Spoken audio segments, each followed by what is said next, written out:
Saudara, kita duduk di majelis yang mulia ini untuk memperingati Isra wal Mi'raj baginda Nabi besar Muhammad SAW. Kita duduk di sini, kita tidak pernah memandang langsung wajahnya Nabi. Kita tidak pernah berjumpa langsung dengan Nabi. Kita tidak pernah duduk bersama-sama dengan Nabi. Untuk apa kita duduk di sini kalau bukan karena iman dan cintanya kita kepada Nabi Muhammad? Padahal kita tidak pernah berjumpa dengan Nabi, bertemu dengan Nabi tidak pernah, duduk bersama Nabi tidak pernah. Tapi kita beriman kepada Nabi Muhammad. Kita cinta kepada Nabi Muhammad. Kita umat yang dirindukan oleh Nabi, umat yang dicintai oleh Nabi. Rasulullah ketika beliau sedang duduk bersama para sahabat, Rasulullah berkata, "Wahai para sahabat, tahukah kalian golongan-golongan yang soleh?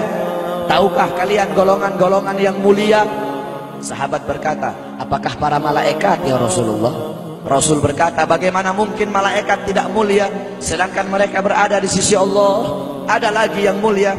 Apakah para nabi dan rasul? Bagaimana mungkin nabi dan rasul tidak mulia sedangkan Allah menurunkan wahyu untuk mereka? Ada lagi yang mulia. Apakah kami ya Rasulullah? Bagaimana mungkin kalian para sahabatku tidak mulia sedangkan aku berada di tengah-tengah kalian? Ada lagi yang mulia." Kata sahabat, "Allah dan engkau yang lebih tahu ya Rasul." Rasulullah menundukkan kepala, Nabi Muhammad menundukkan kepala. Dari kedua pelupuk mata beliau mengeluarkan air mata, membasahi pipi beliau sampai ke janggutnya beliau. Beliau menundukkan kepala sambil menangis dan beliau berkata, "Golongan yang mulia ini, golongan yang soleh ini, mereka golongan-golongan yang adanya nanti di akhir zaman. Mereka tidak pernah duduk bersamaku, mereka tidak pernah memandang wajahku, mereka tidak pernah mendengar langsung kata-kataku, akan tetapi mereka beriman kepadaku," kata Rasul. "Mereka umat yang aku rindukan, mereka umat yang aku cintai. Tuba liman yarani wa amana bi, wa tuba summa tuba liman lam yarani wa amana bi." Sungguh beruntung orang-orang yang beriman kepadaku, kemudian orang-orang yang melihatku kemudian beriman kepadaku. Dan sungguh beruntung, dan sungguh beruntung, dan sungguh beruntung. 3 kali keberuntungan, 3 kali kemuliaan bagi orang-orang yang tidak pernah melihatku akan tetapi mereka beriman kepadaku. Siapa? Kita umat Nabi Muhammad SAW. Kita tidak pernah memandang wajah Nabi, tidak pernah berkumpul dengan Nabi, tapi kita beriman kepada Nabi Muhammad. Apalagi kita umat Islam Indonesia. Umat Islam Indonesia, umat yang dicintai oleh Rasulullah. As-Sayyid Al-Habib Muhammad bin Ali Al-Maliki, ketika beliau berziarah ke makam Nabi Muhammad, dalam keadaan sadar beliau berjumpa langsung dengan Nabi Muhammad. Di belakang Nabi Muhammad ada ribuan orang. Habib Muhammad pun bertanya, "Ya Rasulullah, siapa yang ada di belakangmu ini ya Rasulullah? Ribuan orang ini, ribuan golongan ini, siapa ya Rasulullah?" Rasulullah berkata, "Ini mereka yang ada di belakangku. Mereka adalah umat Islam yang aku cintai. Mereka umat Islam yang ada di Indonesia," kata Rasulullah SAW. Kita dicintai oleh Rasul. Kenapa? Coba kita lihat di Indonesia, saudara-saudara. Kalau bulan Maulud, kalau bulan Rabiul Awal, di kampung-kampung, di musola-musola, setiap masjid, setiap langgar, setiap pesantren, setiap RT, setiap RW pasti bikin maulid Nabi Muhammad. Kalau udah bulan Rajab, setiap pesantren, musola, masjid, kampung, RT, RW pasti bikin Isra wal Mi'raj sebagai Nabi besar Muhammad. Negara-negara yang lain, tempat-tempat yang lain tidak seperti kita, saudara-saudara. Makanya kita menjadi umat yang dicintai oleh Rasul, umat yang dimuliakan oleh Nabi Muhammad, umat yang dirindukan oleh Nabi Muhammad SAW. Allah berkata dalam Al-Quran, "Laqad ja'akum rasulun min anfusikum azizun alaihi ma'anittum harisun alaikum bil mu'minina raufur rahim." Hei sekalian umat manusia, yang kaya, yang muda, yang tua, yang muda, yang kaya, yang miskin, mulai pejabat sampai rakyat, ulama sampai umat. Hei sekalian umat manusia, laqad ja'akum, telah sampai kepada kalian, telah datang kepada kalian rasulun, utusan Allah, min anfusikum, dari golongan kalian manusia, azizun alaihi ma anittum, sungguh berat baginya penderitaan yang kau alami, sungguh berat baginya kesusahan yang kau alami. Sebelum kalian susah, dia lebih dahulu susah. Sebelum kalian menderita, dia lebih dahulu menderita. Sebelum kalian menangis, dia lebih dahulu menangis. Sebelum kalian berdarah, dia lebih dahulu berdarah. Azizun alaihi ma anittum, harisun alaikum, dia menjaga kalian, menjaga akidah kalian, keyakinan kalian, tauhid kalian, syariat kalian, sholat kalian, agar kalian tidak menyimpang, agar kalian tidak tersesat, agar kalian tetap berada di jalannya Allah. Bil mu'minina raufur rahim, kepada orang-orang yang beriman beliau sangat cinta, beliau sangat sayang, beliau mencintaimu sebelum engkau mencintainya, beliau merindukanmu sebelum engkau merindukannya. Siapa beliau? Siapa dia? Dia adalah seorang manusia yang mengorbankan jiwanya, mengorbankan nyawanya, mengorbankan darah dan hartanya demi kita sebagai umat. Beliau kepanasan, kedinginan, 3 hari 3 malam makan, mengganjal perutnya dengan sebongkah batu. Perut suci beliau berbunyi. Kelaparan bukan untuk dirinya, kelaparan bukan untuk anak cucunya, kelaparan demi kita sebagai umat. Beliau seorang manusia yang pipinya pernah tertusuk duri sampai tembus ke sebelah demi kita sebagai umat. Beliau seorang manusia yang pernah wajah beliau dilempari kotoran demi kita sebagai umat. Lupakah kalian dengan air mata beliau yang menetes setiap malam demi kalian? Lupakah kalian darah suci beliau yang menetes ketika berada di kota Taif, dilempari batu demi kalian? Ketika beliau pergi ke kota Taif, dahi beliau dilempar batu, darah ke beliau keluar. Ketika darah itu jatuh, ditampung darah beliau, ditampung darahnya. Sahabat berkata, ya Rasul, kenapa kau tampung darahmu ya Rasul? Rasul berkata, andaikan darahku jatuh di atas tanah Taif, penduduk kota Taif akan ditenggelamkan oleh bumi, sedangkan mereka adalah umatku. Luar biasa kasih sayang Nabi kepada kalian. Tapi kita sebagai umat tidak tahu diri. Kita sebagai umat merusak sunnahnya.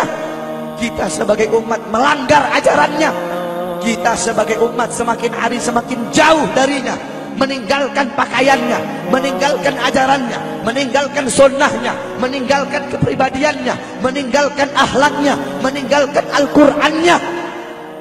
Rasulullah SAW yang dimana gal Sayyidina Ali karamallahu wajha, inna Rasulullah fi akhir nafsi harragat syafataihi marratain fa'algaitu sam'i fasami'tuhu yaqul ummati ummati faqubida Rasulullah sallallahu alaihi wasallam wa qala law kanat ad-dunya tadumu li wahidin la kana Rasulullah sallallahu alaihi wasallam fiha mukhallada.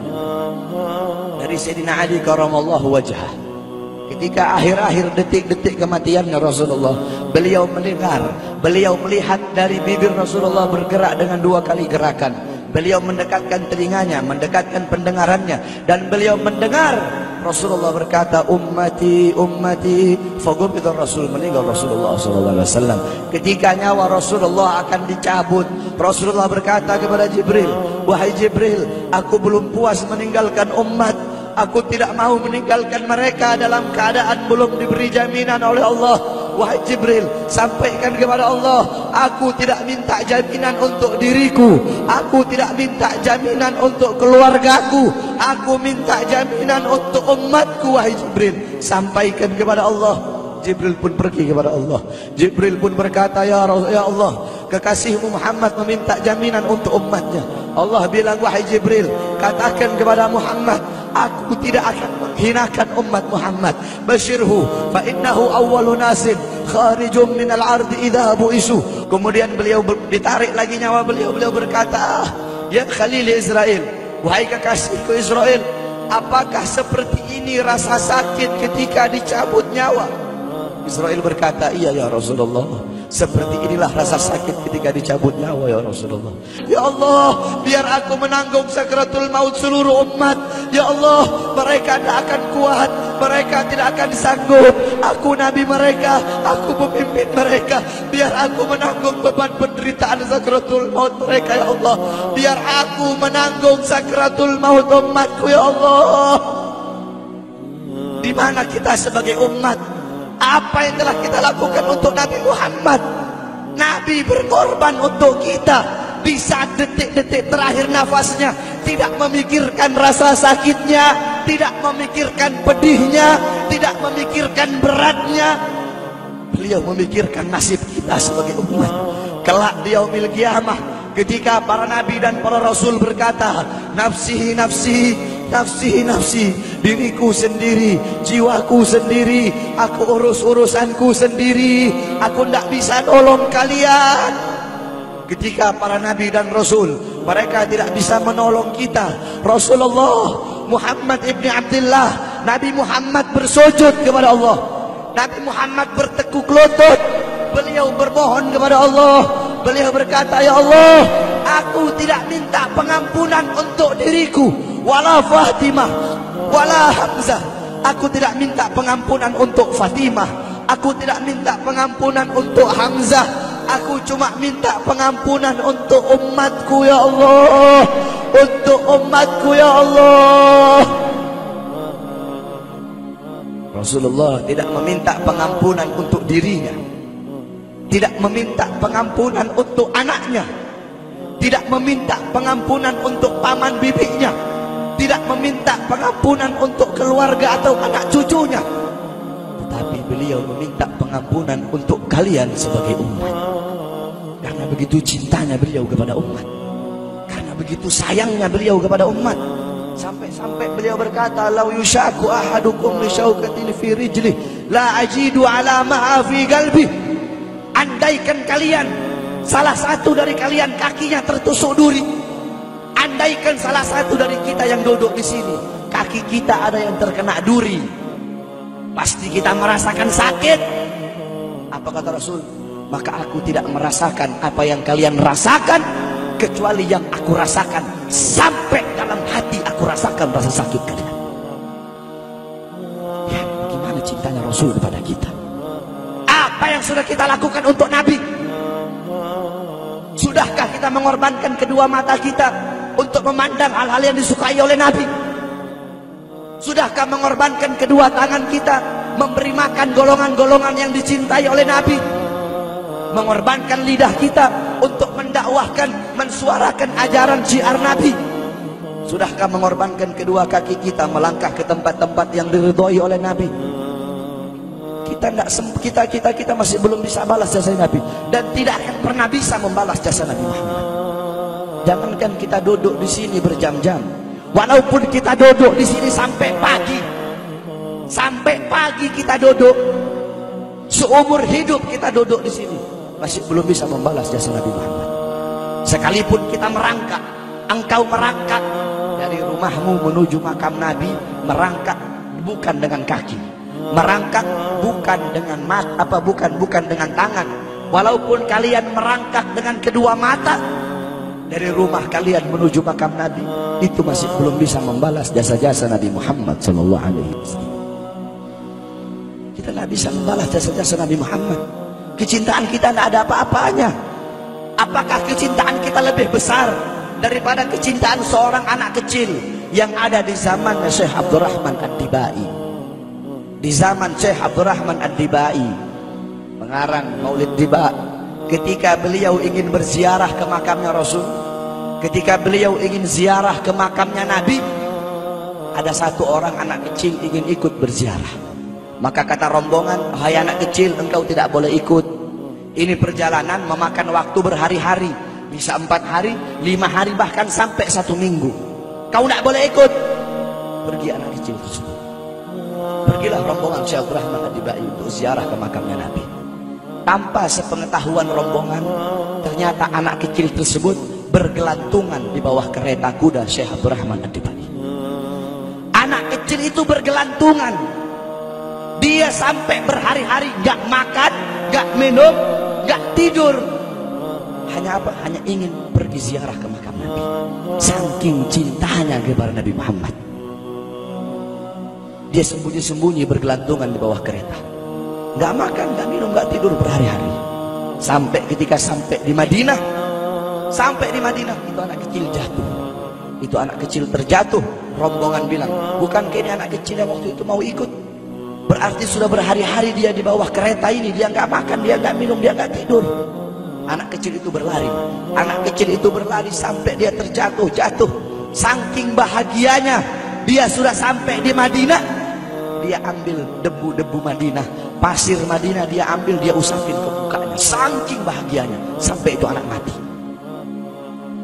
Anak kecil tersebut mati membawa kecintaannya kepada Nabi Muhammad. Anak kecil itu mati, gak makan berhari-hari, gak tidur, gak minum, hanya ingin ziarah ke makam Nabi Muhammad. Padahal anak kecil itu tidak pernah memandang Nabi, tidak pernah berkumpul dengan Nabi, tapi kecintaannya luar biasa kepada Rasulullah. Akhirnya anak itu dimakamkan oleh Syekh Abdurrahman Ad-Dibai di Madinah. Anak kecil itu dimakamkan di Madinah. Nah, setiap tahun Syekh Abdurrahman Ad-Dibai ziarah ke makamnya Nabi, pasti ziarah ke makam itu anak kecil. Yang anehnya, setiap Syekh Abdurrahman Ad-Dibai ziarah, makam anak kecil tersebut, kubur anak kecil tersebut bergeser dengan sendirinya mendekati makam Nabi Muhammad SAW. Sampai sekarang makam anak kecil itu ada di samping Masjid Nabawi. Saking cintanya anak kecil tersebut kepada Rasulullah SAW. Kecintaannya kita nggak ada apa-apanya. Kita tiap hari maksiat, tiap hari berbuat dosa, melakukan hal-hal mungkarat, dhalalat, sayyiat. Takutlah kita kepada Allah. Kembalilah ke ajaran Nabi Muhammad. Jadikan beliau sebagai teladanmu, jadikan beliau sebagai pedomanmu. Hidupkan rumah tanggamu dengan ajaran beliau. Hidupkan kampungmu dengan dengan ajaran dan sunnah beliau. Jadikan rumah tanggamu rumah tangga Sayyidina Muhammad, kampungmu kampung Sayyidina Muhammad, desamu desa Sayyidina Muhammad, kotamu kota Sayyidina Muhammad sallallahu alaihi wasallam.